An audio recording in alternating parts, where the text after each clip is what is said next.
தாழ்த்தி கண்களை மூடி நாம் ஜெபம் செய்வோம். எங்களை நேசிக்கிற நல்ல தகப்பனே, நீர் எங்களுடைய தகப்பன். எங்களுக்காக ஆட்சி செய்யும்படியாய் ஆண்டவரே நீர் வருகிறீரப்பா. எவர்களெல்லாம் அந்த உம்முடைய இறை ஆட்சி பூமியிலே நடப்பதற்கு தங்களை ஆயத்தப்படுத்துகிறார்களோ அவர்களை கொண்டு அந்த பரம ராஜ்யத்தை இந்த பூமியில் நிறைவேற்ற நீர் வருகிறீர் ஆண்டவரே. பரமண்டலங்களிலும் சித்தம் செய்யப்படுகிறது போல பூமியிலும் செய்யப்படுவதாக. அல்லேலூயா, ஆமென் ஆண்டவரே.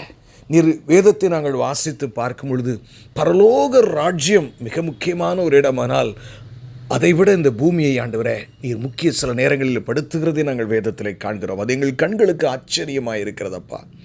உம்முடைய வாசஸ்தலம் மனுஷருக்குள் இருக்கிறது என்று சொல்கிறது. எவ்வளவு ஆழமான ஒரு வார்த்தை! தூதர்களெல்லாம் ஆச்சரியப்படுகிறார்கள் அப்பா. எங்களோடு கூட நீர் பேச இந்த வேளையை நீர் தெரிந்து கொள்ள வேண்டுமாய் ஆவியானவரே உம்முடைய பாதத்தில் முத்தம் செய்து நாங்கள் கேட்கிறோம். எங்கள் குற்றங்கள் குறைகள் இருக்குமானால் தயவு செய்து நீர் மன்னியும். உம்முடைய இரக்கத்தினால் எங்கள் ஆத்துமாக்களுக்கு ஆகாரத்தை தாரும். மீட்பெரும் இரட்சகருமாகிய இயேசு கிறிஸ்துவின் மூலம் ஜெபம் கேளும் எங்கள் ஜீவனுள்ள நல்ல பிதாவே, ஆமென். எனக்கு அருமையானவர்களே, ஒரு அருமையான தலைப்பை நாம் தியானித்து கொண்டிருக்கிறோம். The blessed prayer steps. ஆமென். நான் ஒவ்வொரு முறையும் சொல்லுவதுண்டு, ஒரு ஆசீர்வாதமான ஜெபப்படிகள் அப்படின்னா இந்த படி வழியாக தான் ஏறி இப்படித்தான் நீங்கள் ஜெபிக்கணும்னு இல்லை. ஆவியானவர் உங்களை எப்படி நடத்துகிறாரோ நீங்கள் அப்படி ஜெபிக்கலாம். ஆனால் உங்களுக்கு ஒரு உபத்திரவம், கஷ்டம், கண்ணீர் வரும் பொழுது இவைகளை நீங்கள் ஒரு முக்கியப்படுத்துவீர்களானால் அது மிகவும் பலனுள்ளதாக இருக்கும் என்றே இவைகளை நாம் சிந்தித்து கொண்டிருக்கிறோம். இப்போ நம்ம 5 பாயிண்ட் வரைக்கும் நம்ம சிந்தித்து கொண்டிருக்கிறோம். ஏன்னா அதாவது pray that the blood of Jesus be sprinkled upon your problem. கர்த்தராகிய இயேசு கிறிஸ்துவின் வல்லமையுள்ள இரத்தத்தை எடுத்து அதை உங்கள் சூழ்நிலைகளின் மேலே தெளியுங்கள் என்ற ஒரு ஆழமான சத்தியத்தை நாம் அந்த இரத்தத்தை குறித்து நாம் தியானம் பண்ணி கொண்டிருக்கிறோம். பிரியமானவர்களே, நாம் இது ஜெபத்தை குறித்து தான ஒரு செய்தி.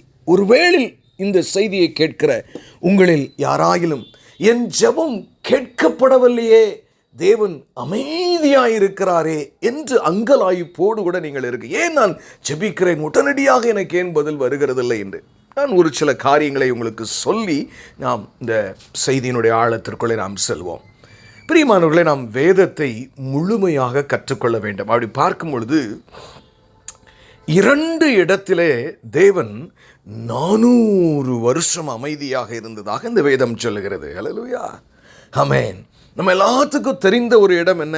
பழைய ஏற்பாட்டிற்கும் புதிய ஏற்பாட்டுக்கும் இடையே 400 வருஷம் அவர் ஒன்றையும் செய்யவில்லையாம். அல்லேலூயா, யாரோடும் ஒன்றையும் செய்யவில்லையாம் என்று சொன்னால் பின்னணியத்திலே அவர் பூமியை அவர் பாதுகாத்து அதற்கான காரியங்களை செய்து கொண்டிருந்தார். நேரடியாக யாரிடமும் ஒரு செய்தியும் பூமியில் ஒருவரிடத்திலும் அவர் பேசவில்லை. அல்லேலூயா, ஆம் பிரியமானவர்களே, ஆம். அப்படிப்பட்ட ஒரு சூழ்நிலையிலே அது ஒரு 400 வருடம். ஆமென்.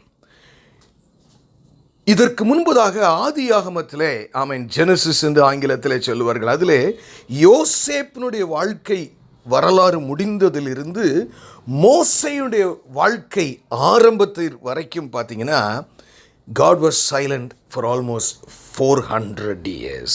அல்லேலூயா, ஒரு 400 வருடங்கள் அவர் அமைதியாக இருந்தார்.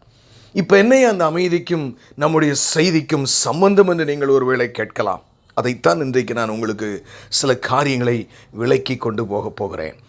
எப்பொழுதெல்லாம் உங்கள் வாழ்க்கையிலே தேவன் அமைதியாக இருக்கிறார், நான் எவ்வளவு ஜெபித்தும் ஒன்றும் நடப்பது போல் தெரியவில்லை, அவர் ஒரு பதிலும் இல்லை, ஒரு வாக்குத்தத்தமும் இல்லை, ஏதோ நான் கைவிடப்பட்டது போல ஒரு சூழ்நிலையிலே நான் இருக்கிறேன் என்று நீங்கள் நினைப்பீர்களானால் இந்த வார்த்தையை நீங்கள் கவனமாய் கேட்க வேண்டும். நீங்கள் எல்லா விசுவாசிகளுடைய வாழ்க்கையிலும் தேவன் திடீரென்று அமைதியாயிருப்பது போல ஒரு சூழ்நிலையை இவர் வைப்பது உண்டு. அல்லேலூயா, வேதத்திலே பாருங்களேன், 2 இடத்துல 400 வருஷம்.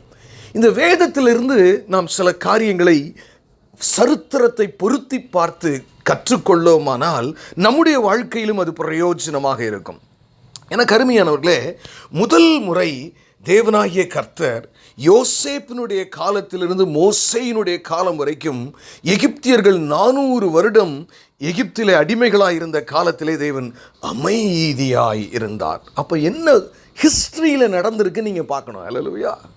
when God the Almighty, சர்வ வல்லமை உள்ள தேவன் அமைதியாகும்போது, அதாவது இருளின் காரியங்கள் நடமாட ஆரம்பிக்கும். ஹல்லேலூயா. அந்த பீரியடில் பார்த்தீங்கன்னா எகிப்திய கலாச்சாரங்கள், இந்திய கலாச்சாரங்கள், அதனுடைய மரபு சார்ந்த காரியங்கள், சீன காரியங்கள், ஆமேன், இது எல்லாம் அந்த 400 வருஷத்தில் பயங்கரமாக வளர்ந்துருக்கு. நீங்கள் என்ன எல்லா முழுமையும் சொல்லுகிறதற்கு எனக்கு நேரம் இல்லை. நான் என்ன சொல்ல, அது மாத்திரமல்ல, இரண்டாவது முறை, ஆமேன், பழைய ஏற்பாட்டிற்கும் புதிய ஏற்பாட்டுக்கும் இடையே 400 வருஷம் தேவன் அமைதியாக இருந்தார் அல்லவா. அப்பொழுது பார்த்தீங்கன்னா, ஆமேன், எப்படிப்பட்ட தத்துவங்கள், அதாவது தேவனை விட்டு விட்டு புற தத்துவங்கள், மேலான காரியங்கள், சாக்ரட்டிஸ், புளூட்டோ, அரிஸ்டாட்டில், புத்த மதம், ஆமேன், ஆமேன், Confucius, Alexander the Great, Julius Caesar, இப்படி இவர்களுடைய தத்துவங்கள் எல்லாம் அந்த சைலண்ட் பீரியடில் தான் நடமாட ஆரம்பித்தது, உருவாக ஆரம்பித்தது. நான் என்ன சொல்ல வருகிறேன் என்றால், பிரியமானவர்களே, ஒருவேளை உங்களுடைய வாழ்க்கையில் இன்றைக்கு தேவன் எனக்கு ஒன்றுமே செய்யவில்லையே, அவர் அமைதியாக இருக்கிறாரே என்று சொல்லும் பொழுது நீங்கள் முதலாவது பயப்பட வேண்டிய அவசியம் இல்லை. ஆனால் அவர் மௌனமாக இருக்கும் பொழுது உங்கள் எண்ணங்களிலே பலவிதமான போராட்டங்களை பிசாசு கொண்டு வரக்கூடும். நீங்கள் கவனமாக இருக்க வேண்டும். இயேசு இருக்கிறாரோ, இல்லாவற்றில் ஏதோ நான் ஒரு கற்பனையைத்தான் பின்பற்றுகிறேனோ, ஏதோ ஒரு மதத்தை விட்டு இன்னொரு மதத்திற்கு நான் மாறிவிட்டேனோ, பலவிதமான குழப்பங்கள் வரக்கூடும். ஏன்னா இந்த ஹிஸ்டரியையும் வேதத்தில் தேவன் அமைதியாக இருந்ததையும் வைத்து நாம் பார்க்கும் பொழுது, அவர் அமைதியாக இருக்கிற காலத்திலே நீங்கள் விசுவாசத்திலே உறுதியாய் வேத தியானத்திலும் பரிசுத்தவான்களின் ஐக்கியத்திலும் வேதத்தை வாசிப்பதிலும் கவனம் செலுத்தி கொண்டிருக்க. இல்லைன்னா மெயினாக என்னென்னா, உங்கள் மூளையை குழப்புகிற ஒரு இருளின் சக்தி உங்களிடத்தில் வர வாய்ப்பு உண்டு. ஜாக்கிரதை. ஹல்லேலூயா. when God is silent. ஆனால் நீங்கள் வேதத்தில் அதனுடைய பின்னணியத்தை பார்த்தீர்கள் என்றால், ஒவ்வொரு முதல் 400 வருஷம் அவர் அமைதியாக இருக்கும் பொழுது பார்த்தா, அதுக்காக ஆண்டவர் கைவிட்டுறல. ஒரு சில குடும்பமாய் மனிதர்களாய் எகிப்திற்கு போனவர்கள் லட்சக்கணக்கான ஜனங்களாய் பெருகி கொண்டிருந்தார்கள்.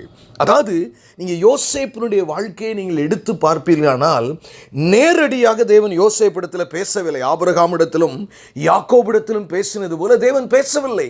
ஆனால் அப்படிதான் நம்ம நினைப்போம். அதாவது அவன் சொப்பனம் கண்டதை தவிர்த்து தேவன் நேரடியாக யோசேப்பிடத்தில் பேசினதாக வேதத்தில் இல்லை. ஆனால் அவனுடைய வாழ்க்கையிலே அவன் பார்த்தீங்கன்னா தகப்பனுக்கு பிரியமான பிள்ளையாக இருந்தான். அப்படியே அவன் ஒரு அடிமை அளவுக்கு போனான். மீண்டும் அவனை தேவன் ஒரு பிரைம் மினிஸ்டர் வரைக்கும் உயர்த்தினார், கீழ்மட்டம் வரைக்கும். ஆனால் அவன் ஒரு நாள் கூட கம்ப்ளைண்ட்டே பண்ணலை, என் தேவனை ஏன் என் வாழ்க்கையில் இப்படி நடக்கிறது. நீங்களும் ஒருவேளை தேவன் அமைதியாக இருக்கும் பொழுது நாம் கேள்வி கேட்பதை விட்டுவிட்டு, ஆண்டவரே நீர் இருக்கிறீர் என்று சொல்லி உங்களுடைய சிந்தையை கிறிஸ்து இயேசுவுக்குள் சிறை பிடிக்கும் பொழுது, நான் என்ன சொல்ல வருகிறேன் என்றால், அவர் அமைதியாக இருக்கிறார் என்றாலும் உங்கள் வாழ்க்கையில் அவர் பின்னணியிலே செயல்பட்டு கொண்டிருக்கிறார். ஹல்லேலூயா. ஆமென். பாருங்க, யோசேப்பு காலம் முடிஞ்சு 400 வருஷம் அமைதியாக இருக்கும் பொழுது அவர் பெரிய ஒரு திட்டத்தோடு வருகிறார். மோசேயை தூக்கி இஸ்ரவேல் ஜனங்களையே, அப்படி ஒரு தேசத்தையே 20 லட்சத்திலிருந்து 30 லட்சம் ஜனங்களை ஒரு தேசத்திலிருந்து விடுதலையாக்கி தன்னுடைய தேசத்துக்கு அவர் கொண்டு போகிறார். எவ்வளவு பெரிய தேவன் என்று பாருங்கள்.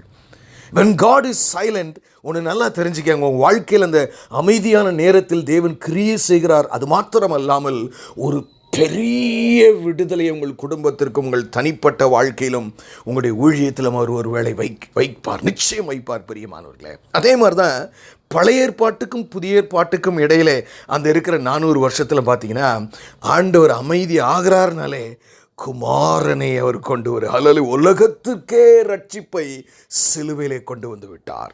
ஆகவே பிரியமானவர்களே, உங்களுடைய வாழ்க்கையிலே ஒருவேளை பிரியமானவர்களே, நீங்கள் ஆண்டவரே அப்படி நீங்கள் நினச்சிங்கன்னா நீங்கள் ஒன்றும் கவலைப்படாதீங்க. நிச்சயமாக தேவன் உங்கள் அமைதி காலத்தில் உங்கள் பின்னணியத்திலிருந்து செயல்படுவார். ஆனால் அது முடியும் பொழுது ஆச்சரியமானதாக இருக்குது. நீங்கள் பைபிளில் தொடர்ந்து பார்க்கலாம். லாசருவை உயிரோடு எழுப்புகிற காலத்தில் கெஞ்சினாங்க, கதறினாங்க, அழுதாங்க, மருத்துவர்கிட்ட போயிருக்கணும், கண்டிப்பாக ஒன்றுமே நடக்கலை. கடைசியில் லாசரு செத்து போயிட்டான். 4 நாள் ஆயிடுச்சு, கர்த்தரும் வரலை, அமைதி ஆயிட்டார். ஏன்னா அந்த அமைதி கலையும் போது அவர் தாமதம் பண்ணும் பொழுது பிரியமானவர்களே மகிமையாய் லாசரு உயிரோடு எழுந்தான். உங்களுடைய வாழ்க்கையில் அப்படித்தான் இருக்கு. ஆகவே இந்த ஜெபப்படிகளை கொடுத்து கவனமாய் கேட்கிற நீங்கள் பயப்பட வேண்டிய அவசியம் இல்லை. அல்லேலூயா. ஆமே. நம்முடைய தேவன் அவர் அமைதியாக இருந்தாலும் உங்களை தட்டி எழுப்பி கொண்டு வருகிறதற்கு, உங்கள் சூழ்நிலைகளை மாற்றுகிறதற்கு அவர் உண்மையுள்ள தேவன்.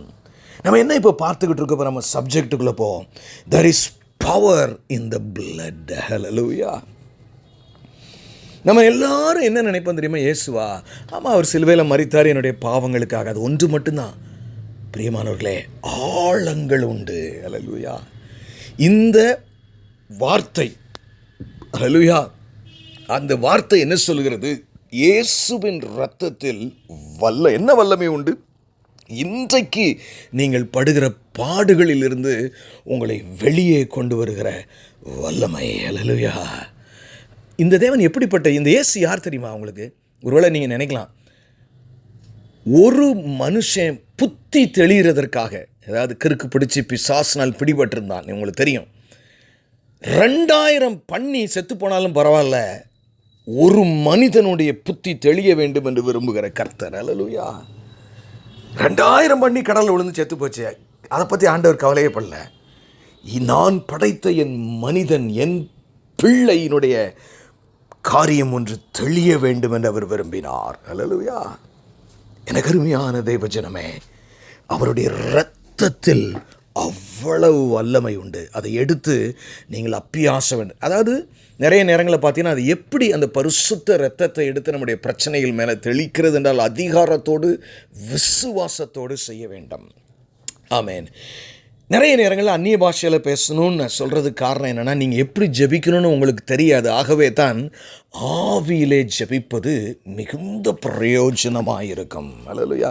சில நேரங்களில் ரொம்ப குழப்பமாக இருக்குது, ஒன்றுமே புரியலை, ஏன் இப்படி நடக்குது ஒன்றுமே தெரியலைன்னா, நீங்கள் அந்நிய பாஷையில் ஜெபிப்பது மிகுந்த பலனுள்ளதாக இருக்கும். ஏன்னா நீங்கள் எப்படி ஜெபிக்கணும்னு உங்களுக்கே தெரியாதுன்னு வேதம் சொல்லுது. ஆகையினால் ஆவியானவர் நம்முடைய பலவீனங்களை நமக்கு உதவி செய்து நமக்காக அவர் ஜெபிக்கிறாரா. அல்லேலூயா. அவர் இரத்தத்தில் வல்லமை.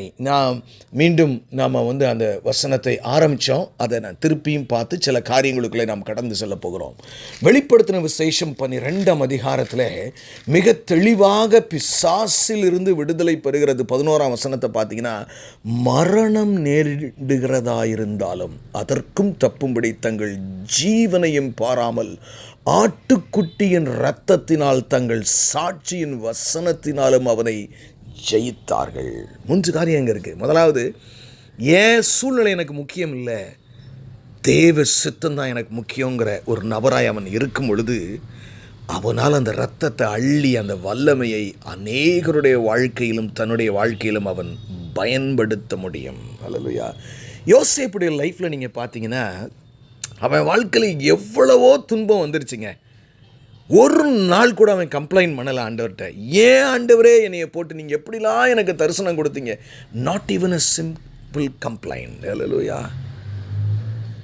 அவன் பாவத்துக்குள்ளே தள்ளப்படுகிறதுக்கு போர்த்திபாலுடைய மனைவியை குறித்து வந்த பொழுது கூட, நான் தேவனுக்கு விரோதமாக எப்படி பாவம் செய்வேன் என்று சொன்னானே தவிர போர்த்திபாலை அவன் குறை சொன்னதாக நேரடியாக இல்லை. அல்லேலூயா.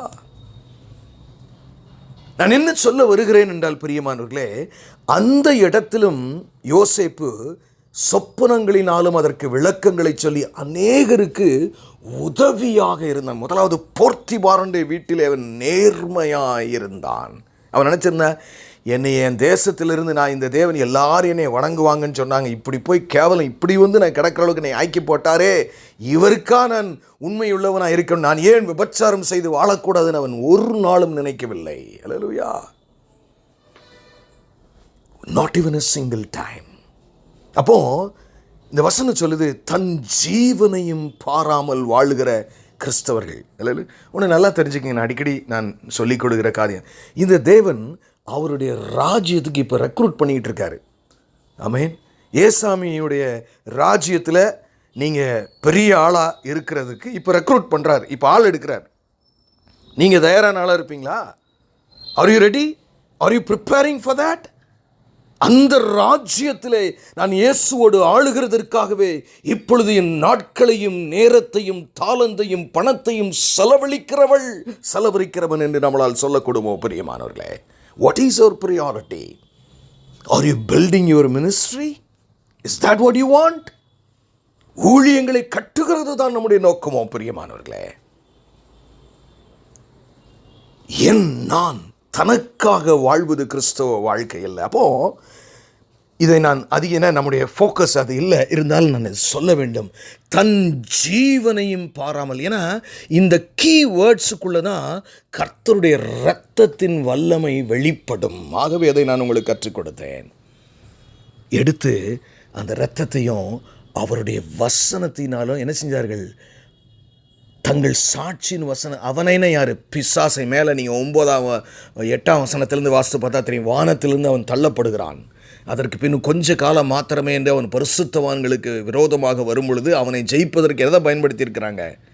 யாரெல்லாம் தன் ஜீவனையும், என் வாழ்க்கை எனக்கு பெருசு இல்லைங்க, என் இயேசுவின் சித்தம் தான் எனக்கு பெருசு. What happens in my life அது எனக்கு பிரச்சனை இல்லை, என் இயேசுவின் சித்தம் தான் எனக்கு முக்கியம். அப்படி வாழ்கிறவங்களுக்கு முதல்ல கவலையே இருக்காது. ஹல்லேலூயா. I don't care. எங்கள் அப்பா என் வாழ்க்கையின் அதிகாரி, அவர் என்னன்னாலும் செய்யட்டும், அவர் கரெக்டாக தான் செய்வார். ஏன்னா நம்முடைய தேவன் அநீதி உள்ளவர் அல்ல பிரியமானவர்களே. உங்களை ஒரு உபத்திரவத்தின் வழியாய் நடத்துவாரானால் ஒரு மேன்மையிலே கொண்டு வந்து அவர் முடிப்பார். எவ்வளவு பெரிய மேன்மையான தெய்வம்! ஆட்டுக்குட்டியானவரின் இரத்தம் பிசாசை ஜெயிக்கும். அதுவே அந்த ஜெயிக்கிற ஜெயம். அப்போது ஆண்டவரே, நான் என்னுடைய வாழ்க்கையை உம்முடைய இரத்தத்துக்குள் நான் வாழட்டும். ஹல்லேலூயா. விலையேற உலகத்திலேயே த ஹையஸ்ட் கமாடிட்டி கிறிஸ்து இயேசுவின் இரத்தம். ஹல்லேலூயா. இந்த இரத்தம் நம்மளுக்கு என்னெல்லாம் செஞ்சுருக்குன்னு இன்னும் கொஞ்சம் கூட நம்ம ஆழமாக பார்த்து நம்ம இன்றைக்கு முடிப்போம். ஆமேன். நம்ம ஒருவேளை அதை ஏற்கனவே பார்த்துருந்தாலும் இந்த சீரீஸை முடிப்பதற்கு அது சரியான வழியாக இருக்கும் என்று இன்றைக்கு நான் என் மனதிலே தீர்மானித்து கொண்டேன். எபேசியர் 2ஆம் அதிகாரம், அதற்கு முன்பதாக 1ஆம் அதிகாரம் 7ஆம் வசனத்தை நான் உங்களுக்கு வாசிக்கிறேன். எபேசியர் 1ஆம் அதிகாரம் 7ஆம் வசனம். மிக கவனமாய் கேளுங்கள். அவருடைய கிருபையின் ஐஸ்வர்யத்தின்படியே இவருடைய இரத்தத்தினாலே, யாருடைய இரத்தம்? கர்த்தராகிய இயேசு கிறிஸ்துவின் இரத்தத்தினாலே பாவ மன்னிப்பு இவர்களுக்குள் நமக்கு உண்டாயிருக்கிறது. ஹல்லேலூயா. முதல் காரியம் என்னது? இந்த இரத்தம் வல்லமை உள்ளது மாத்திரமல்ல, உங்கள் பாவங்களிலிருந்து உங்களை ரட்சித்து விட்டது, மீட்டு விட்டது. You are free from the penalty of sin. Hallelujah. Amen, amen, amen. That's a deep subject. Maybe you're not free from the consequences of sin, but you are free from the penalty of sin. Hallelujah. Amen. Amen, பிரியமானவர்களே. பாவத்திற்கான தண்டனையாகிய நரகத்திலிருந்து, மரணத்திலிருந்தும் அது உங்களை, அந்த ரத்தம் உங்களை மீட்டுருச்சு. ஹல்லேலூயா.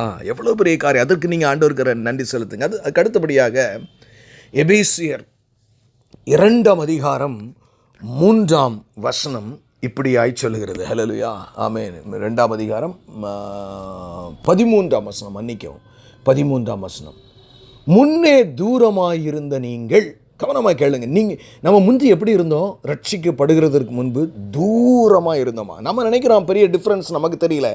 ஆவிக்குரிய விலகத்திலே கர்த்தர் நம்மை அப்படி பார்க்கிறார். ஆமென். முன்னே தூரமாயிருந்த நீங்கள் இப்பொழுது கிறிஸ்து இயேசுவுக்குள் கிறிஸ்துவின் இரத்தத்தினாலே சமீபமானீர்கள். ஹல்லேலூயா. Where is your standing now in Christ? கிறிஸ்துவனுடைய இரத்தம் உங்களை எங்கே கொண்டு வந்துடுச்சு? பிதாவுக்கு சமீபமாய் நிற்கிறீங்க. வல்லமை வருமா வராதா? ஹல்லேலூயா.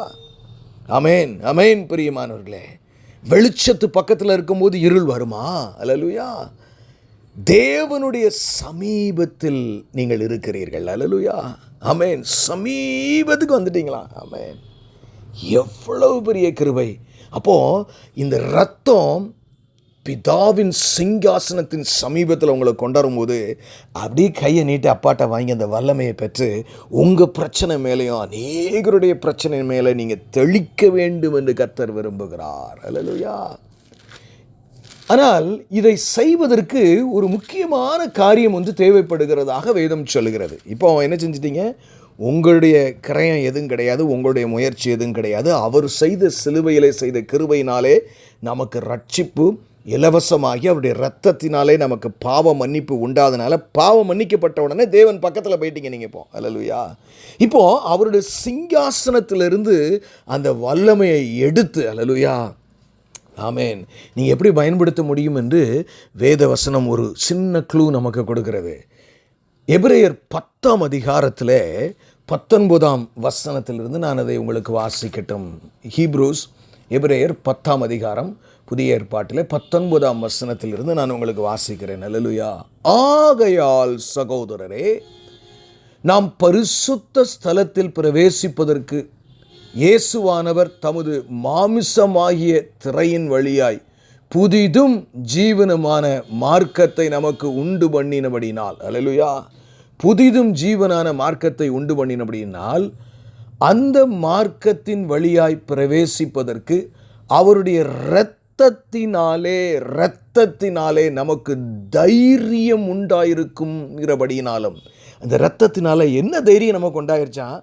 பிதா கிட்ட போகிற தைரியம் நமக்கு வந்துருச்சான். அல்லேலூயா. இங்கே அப்பாட்ட டைரெக்டாக நான் பேசி காரியங்களை வாங்கி நான் என்னால் செய்ய முடியும். தைரியம் உண்டாயிருக்கிறபடினாலும் தேவனுடைய வீட்டின் மேல் அதிகாரியான மகா ஆசாரியர் நமக்கு ஒருவர் இருக்கிறபடினால். எப்படிப்பட்டவர்? இந்த இயேசு கிறிஸ்து ரத்தம் சிந்திட்டு மட்டும் போயிடல, நமக்காக தேவனுடைய படைப்பு, அவருடைய வீடு, எல்லாவற்றுக்கும் அதிகாரியாய் இயேசு கிறிஸ்து என்ன செய்கிறாரா? ஒருவர் இருக்கிறபடினால். நல்ல கவனிங்க. இந்த 22ஆம் வசனம் ரொம்ப முக்கியமான வசனம்.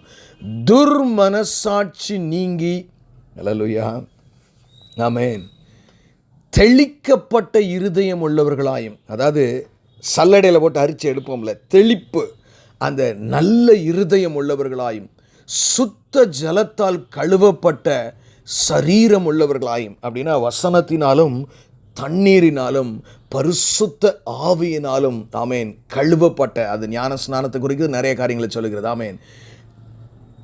உண்மையுள்ள, அதாவது சரீரம் உள்ளவர்களாயும் உண்மையுள்ள இருதயத்தோடு, அல்லேலூயா. 2 விஷயம் இப்போ ரொம்ப பெரிதாக வருதுங்க. அல்லேலூயா. நீங்கள் எப்படி இருக்கணுமா? அதாவது இப்போது சிங்காசனத்து பக்கத்தில் வந்துட்டீங்க, சமீபமாக ஆயிட்டீங்க. இப்போ அவருடைய வல்லமையை எடுத்து, அந்த இரத்தத்தில் இருக்கிற வல்லமையை எடுத்து உங்கள் மேலேயும் அநேகர் மேலேயும் தெளிப்பதற்கு 2 காரியங்களை இங்கே வேதாகமம் முக்கியப்படுத்து. ஒன்று, உண்மையுள்ள இருதயம். அதான் அங்கு நம்ம வாசித்தோம், தன் ஜீவனையும் பாராமல். யார் உண்மையுள்ள இருதயத்தோடு இருக்க முடியும்னா, தனக்காகவே வாழ வேண்டும், நான் நான் நான் நல்லா இருக்கணும், என் பிரச்சனையிலேருந்து விடுதலை ஆகணும், இதை மட்டுமே சொல்லி கொண்டிருக்கிறவர்களுக்கு இது அரிதான காரியமாக இருக்கும். என் வாழ்க்கையை பற்றிலாம் எனக்கு பிரச்சனை இல்லைங்க, எங்கள் அப்பா என்ன சொல்கிறாரோ அதுபடி வாழ்கிறதாங்க எனக்கு முக்கியம். அல்லேலூயா. நிறைய பேரால் அதை சொல்கிறதுக்கு, அப்படி வாழ்ந்தால் சொல்லிட்டா நமக்கு நிறைய பிரச்சனை வந்து துன்பம் வந்துடுவோம், அப்படி ஒரு தேவையில்லாத, விசுவாசம் இல்லாத, பயமுள்ள, தேவன் அருவருக்கிற வாழ்க்கை அது. எங்கள் அப்பாவை நம்பி என் வாழ்க்கையை கொடுக்கலாம், என் எதிர்காலத்தை கொடுக்கலாம், என் சரீரத்தை கொடுக்கலாம், என் மனைவி பிள்ளைகளை கொடுக்கலாம் என்று நாம் உண்மையுள்ள இருதயத்தோடும், அதை ஆண்டவர் டெஸ்ட் பண்ணிப்பா. ஆபிரகாமே விடலைங்க அவர். அல்லேலூயா. நீங்கள் நான் யோசிச்சு பாருங்களேன், ஆபிரகாமு, ஈசாக்கு, யாக்கோபு இருக்காங்கல்ல, நீங்கள் எடுத்து பாருங்கள். என்ன, ஆபிரகாமுக்கு நிறைய பொண்டாட்டி, யாக்கோபுக்கு நிறைய பொண்டாட்டி, தன் பொண்டாட்டி விஷயத்தில் பொய் சொல்கிறார் ஆபிரகாம். ஆமென், ஆமென், அல்லேலூயா. யாக்கோபு எத்தனை இருக்கு. அல்லேலூயா. எந்த விதத்திலங்க அவங்க நம்மளோட சிறந்தவங்க? யோசிச்சு பாருங்க. சில நேரங்களில் பார்த்து அவங்களோட நம்ம கொஞ்சம் பெட்டராக கூட இருக்கிற மாதிரி இருக்கோ என்னோ தெரியல. அப்படி இருந்தும் நல்லா யோசிச்சு பாருங்க, இப்படி பாவிகளாக இருந்த அவங்க பேரினுடைய பின்னணியத்தை சொல்கிறார். நான் ஆபிரகாமின் தேவனும் ஈசாக்கின் தேவனும் யாக்கோபின் தேவனுமாய். ஏங்க அப்படி சொன்னார்? Why? நல்லா தெரிஞ்சுக்கங்க பிரியமானவர்களே, அவங்களுக்குள்ள ஒரு உண்மையான காரியம் இருந்துச்சு. என்ன தெரியுமா? In spite of all that, they believed God. தேவனை நம்பினார்கள். அல்லேலூயா. என்னைக்கெல்லாம் நம்ம விசுவாசத்தில் குளறுபடி பண்ணுறோமோ அன்னைக்கெல்லாம் பிரச்சனை. ஆபிரகாம் 11 ஆண்டவர் சொன்னார், நான் உனக்கு என்னுடைய வாக்குத்தத்த சந்ததியை கொடுப்பேன் என்று சொன்னார். ஆமென், ஆமென். எனக்கு அருமையானவர்களே, 1 வருஷம் போச்சு, பிள்ளை இல்லை, வாக்குத்தத்தை நிறைவேறல. 2 வருஷம் போச்சு, 3 வருஷம் போச்சு, 4 வருஷம் போச்சு, 5 வருஷம் போச்சு, 11 வருஷம் போயிடுச்சிங்க. அப்புறம் அந்த ஃபேமிலிக்குள்ள ஒரு சின்ன சலசலப்பு உண்டாகுது. சாராள் சொல்லுகிறார், எனக்கு ரொம்ப வயசாயிடுச்சு, இனிமேல் எனக்கு பிள்ளை பிறக்காது. ஆமென், ஆமென். என்னுடைய மென்சுரல் சைக்கிள் எல்லாமே முடிஞ்சிருச்சு, அதனால் நீங்கள் வா, ஒரு நம்ம வீட்டில் இருக்கிற அடிமை பெண்ணோடு நீர் சேரும் என்று சொல்லுகிறார். அந்த இடத்துல ஆபிரகாமும், ஆமென், ஒருவேளை அது கம்ப்ளீட்டாக சாராளுக்கு அவன் கீழ்ப்படிய வேண்டிய சூழ்நிலை இருந்ததா என்று எனக்கு தெரியல. ஆனால் அந்த ஒரு சிறிய அவ்விசுவாசத்தினால் காத்திராத செயல் இன்றைக்கு வரைக்கும் இஸ்ரவேலுக்கு ஜனங்களுக்கு உபத்திரவத்தை கொடுக்கிறது. எனக்கு அருமையான விசுவாசியே, அவ்விசுவாசத்தில் நீ எதை செய்தாலும் பின்பு அது உனக்கு பிரச்சனையாகவே வரும். You are very closer to God. ஆனால் அதுக்கப்புறம் கிட்டத்தட்ட 25 வருஷம், ஐ மீன் ஃபஸ்ட்டு 11 ப்ளஸ் ஒரு 14, 25 வருஷம் கழிச்சு அவளுக்கு 90 வயசு, மென்சுரல் சைக்கிள் எல்லாம் போச்சு. ஆண்டவர் சொல்கிறார், நான் உனக்கு ஒரு குழந்தை, ஆண் குழந்தையை கொடுப்பேன். குழந்தையும் அதே மாதிரி பிறந்துச்சிங்க. ஹல்லேலூயா. எங்க உங்கள் இயேசு அற்புதத்தின் தேவன். அவளுக்கு அப்படி நடந்துச்சு. இந்த டாக்டர் இப்படி சொன்னார், நெட்டில் அப்படி தானே போட்டிருக்கு. இரத்தத்தின் வல்லமையை பயன்படுத்த தெரியாதவர்கள், விசுவாசத்தினால் மாத்திரம் அந்த இரத்தம் வல்லமையுள்ளதாய் உங்களுக்கு மாறும். ஹல்லேலூயா. 25 வருஷம் கழிச்ச உடனேங்க, ஹல்லேலூயா, ஒரு குழந்தையை கொடுத்தாரு பாருங்க. ஆமென், ஹல்லேலூயா, ஹல்லேலூயா. ஒரு குழந்தையை கொடுத்தாரு. ஆமென், ஈசாக்கு. ஹல்லேலூயா. ஈசாக்குன்னு என்ன? லாஃப்டர் என்ற அர்த்தம், நகைப்பு. கர்த்தர் ஜோக் அடிக்கிறாரு என் வாழ்க்கையிலன்னு சொல்கிறாங்க 2 பேரும், 2 பாட்டியும் தாத்தாவும். பாட்டி 100 வயது, எனக்கு 90 வயது. குழந்தை எப்படி ஐயா நடக்கும்? எனக்கு அருமையான தேவ ஜனமே, இந்த இயேசுவை, இந்த பிதாவை, இந்த பரிசுத்த ஆவியானவரை, ஏக திருத்துவமாகிய ஒரு தேவனையோடு சமீபித்திருக்கிற நீ விசுவாசிக்க. உன் சோதனையின் காலத்திலே, தேவன் உன்னோடு பேசாத காலத்திலும், ஆபிரகாமை போல அவர் 25 வருடங்கள் அமைதியாக இருக்கிற காலத்திலும் நீ விசுவாசிக்க கூடுமானால், அல்லேலூயா,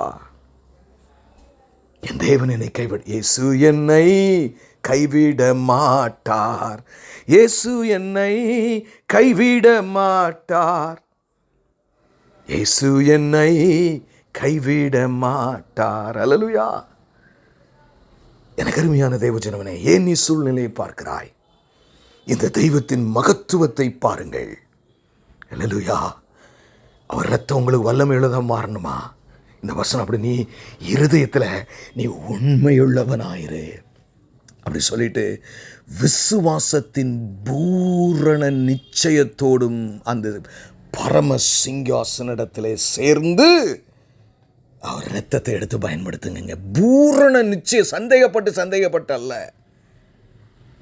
பூரண நிச்சயத்தோடு. யாக்கோபு என்னைக்கு அவன் பூரண நிச்சயம் உள்ளவனை விசுவாசியை மாறினா? he was fighting with God. என்னை நீர் ஆசீர்வதியாவிட்டால் நான் உண்மை விட்டு போ. ஆண்டவரை எலும்பு உடச்சி விட்டாரு. யாக்கோபு அன்றிலிருந்து நொண்டி நொண்டி நடந்தான். he was limping for life.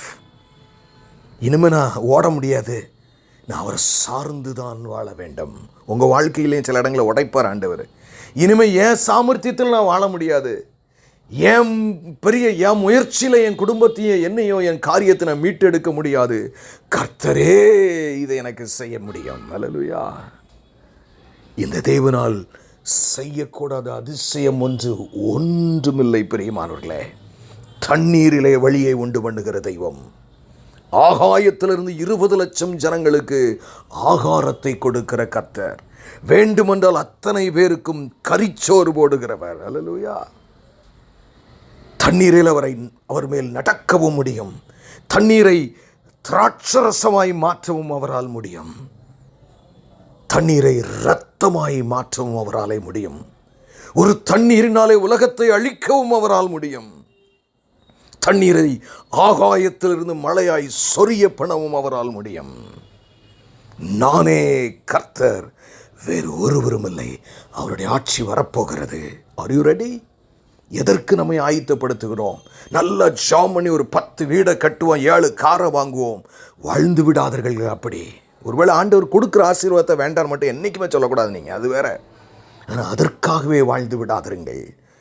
என் அப்பாவின் ராஜ்யம் வருகிறது. நான் மரித்தாலும் இந்த சரீரத்தை விட்டு தான் நான் வெளியே வருவேனே தவிர நான் உயிரோடு இருந்து பார்ப்பேன். என் ஜீவாதிபதியை நேரடியாக என் முன் கண்களே அவரை காணும். பயப்படாதீங்க. அவருடைய இரத்தம் அவ்வளவு வல்லமை உள்ளது. அல்லேலூயா. அவ்வளவு வல்லமை உள்ளது அவருடைய இரத்தம். உங்களுடைய விசுவாசம், பரிசுத்த ஆவியானவர், தேவனுடைய வார்த்தை. நீங்கள் தாங்க ஹீரோ. அல்லேலூயா. உங்களால் செய்யக்கூடாதது ஒன்றும் இராது. அல்லேலூயா. வேத வசனம் அப்படி சொல்லுது. அதனால் கலங்காதிருங்கள் பிரியமானவர்களே, திகையாதிருங்கள். அவருடைய இரத்தம். ஆமென். நான் அடுத்த சப்ஜெக்ட் நம்ம 6வதுக்குள்ளே போகும்போது எப்படி நம்ம ஜெப விண்ணப்பங்களை குறித்து நாம் உள்ளே போகிறோம், அதை நாம் தொடர்ந்து நீங்கள் லைனில் வாங்க. ஆமென். பயப்படாதீங்க. நீங்கள் எதுக்காக கவலைப்பட்டு இருக்கீங்களா? இன்றைக்கி இது நடக்குமா? எனக்கு ரொம்ப வலிக்குது பிரதர். விட்டுருங்க. அப்பா பின்னணியத்தில் அந்த கவலையில் உங்களுக்கு தெரியாமல் நீங்கள் பார்க்க முடியல, உங்களுக்கு விசுவாசிக்க முடியல, ஆனால் அவர் கிரியை செய்து கொண்டிருக்கிறார். அவர் கிரியை செய்து கொண்டிருக்கிறார். உங்கள் வயோதிப காலத்தில் அவர் கிரியை செய்து கொண்டிருக்கிறார். உங்கள் கண்ணீர் அவருக்கு முக்கியமானது ஒன்று. இரத்தத்தை கொடுத்து உங்கள் வாங்கியிருக்கிறாரே. யாரையா நம்மை இரத்தத்தை கொடுத்து வாங்குவார்கள்? நமக்கு அழகும் பணமும் படிப்பும் இல்லைன்னா ஒரு பையன் நம்ம பக்கம் திரும்பி பார்க்க மாட்டான். இரத்தத்தை கொடுத்து ஒரே ஒன்றை உங்களிடத்தில் ஆண்டவர் இன்றைக்கு ஆவியான, என் மகனே, என் மகளே, நான் நியாயம் விசாரிக்க இந்த பூமியிலே நான் ஆட்சி செய்ய போகிறேன். நீ என்னோடு ஆட்சி செய்ய உன்னை ஆயத்தப்படுத்துவாயா? இல்லாவற்றில் இன்னும் உலகம்தான் வேண்டும், உலக கவலைதான் எனக்கு முக்கியம் என்று அதையே பார்த்து வாழ்ந்து முடித்து விடுவாயோ என் மகனே, மகளே என்று கேட்கிறார். அவர் வருகிறார். அவருடைய ராஜ்யம் வருகிறது. உங்களை ஆயத்தப்படுத்துங்கள். அதிக நேரம் ஜெபியுங்கள். அதிக நேரம் கர்த்தரை துதியுங்கள். உங்கள் இருதயம் தான தர்மங்களை செய்யட்டும். பிறருக்காக வாழுங்கள் பிரியமானவர்களே. கண்களை மூடி நாம் ஜெபிப்போம்.